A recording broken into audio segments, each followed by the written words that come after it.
আসসালামু আলাইকুম দর্শক সবাই কেমন আছেন? আশা করি সবাই ভালো আছেন। আপনাদের সাথে আমি আছি doctor Fatema Akter Lucky, medical officer, gynae and obs, proactive হাসপাতাল, নারায়ণগঞ্জ।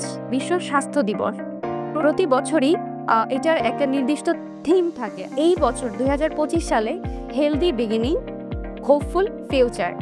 দর্শক, আজকে এই বিষয়ে জানার জন্য আমাদের সাথে উপস্থিত আছেন নারায়ণগঞ্জের স্বনামধন্য খ্যাতিমান গাইনি অ্যান্ড অবসের চিকিৎসক doctor Kamrun Nahar madam Singapore এবং চেন্নাই থেকে ইনফার্টিলিটি এবং আইভিএফ এর উপর স্পেশাল ট্রেনিং প্রাপ্ত।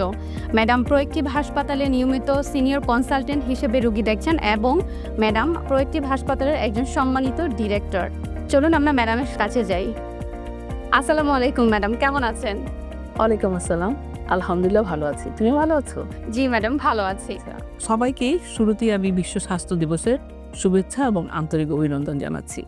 প্রতি বছর একটি নির্দিষ্ট প্রতিপাদ্য বিষয় নিয়ে আন্তর্জাতিক এবং স্থানীয়ভাবে দিবসটি পালন করা হয়।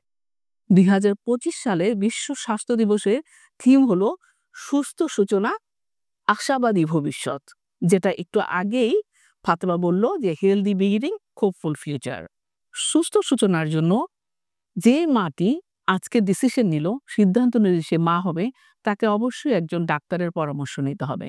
এবং আমরা বলে থাকি যে আমি আজকে যদি চিন্তা করি, একটি মা চিন্তা করে যে আমি বাচ্চা নিব, তাকে অবশ্যই অন্তত 3 মাস আগে থেকেই একটা প্রি কনসেপশন কাউন্সিলিং কিংবা গর্ভকালীন যে একটা চেক আপ, সেটাতে যেতে হবে। ম্যাডাম, এখন আমরা তো বুঝতে পারলাম যে কি ধরনের পূর্ব প্রস্তুতি নিলে একটা সেফ ডেলিভারি সম্ভব। এখন ম্যাডাম, এটা যদি একটু বলতেন যে এখন মানুষের মনে এই প্রশ্নটা খুব বেশিই আসে যে পেইনলেস ডেলিভারিটা কি, এবং আদৌ কি নর্মাল ডেলিভারি পেইনলেস হতে পারে? ধন্যবাদ ফাতেমা। এটা একটা বার্নিং ইস্যু আমাদের দেশে এবং খুব ভালো লাগে যে মায়েরা আসে এবং নরমাল ডেলিভারি করতে চায়, কিন্তু শর্ত দেয় যে পেইনলেস ডেলিভারি হতে হবে। কিন্তু পেইনলেস ডেলিভারি কি আসলেই পেইনলেস? আসলে তা না। জিনিসটা হলো যে আমরা এই প্রোয়েক্টিভ হাসপাতালে খুব সফলতার সঙ্গে এখন পেইনলেস ডেলিভারি করছি। তো পেইনলেস ডেলিভারিটা হচ্ছে যে একটা মা যখন প্রসব বেদনা ওঠে, তার যে জরার মুখ সেটা যখন 4 সেন্টিমিটার পর্যন্ত খুলে যায়, তখন পর্যন্ত কিন্তু সে যে পেইনটা আছে সেটা টলারেট করতে পারে। এবং 4 সেন্টিমিটার খোলার পর আমরা তাকে পিঠে এপিডুরাল অ্যানাস্থেসিয়া দিই এবং খুব সামান্য পরিমাণে সেই ইনজেকশনটা দিই।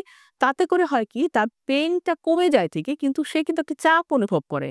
প্রতিবারই যখন তার পেইন উঠে সে তখন চাপ অনুভূত করে এবং সেই চাপের সাথে তাকে আমরা অ্যাডভাইস করি স্কোয়াটিং পজিশনে বসতে কিংবা একটু হাঁটাহাঁটি করতে, একটু চাপ প্রয়োগ করতে, এবং আলটিমেটলি তার সুন্দরভাবে একটি ডেলিভারি হয়। তবে সম্পূর্ণ যে ব্যথামুক্ত সেটা না, কিন্তু পেইনলেস ডেলিভারিতে যে ইনজেকশনটা আমরা দিয়ে থাকি তাতে করে সে সহ্য ক্ষমতার মধ্যে থাকে এবং সুন্দরভাবে তার প্রসবটা হয়ে যায়।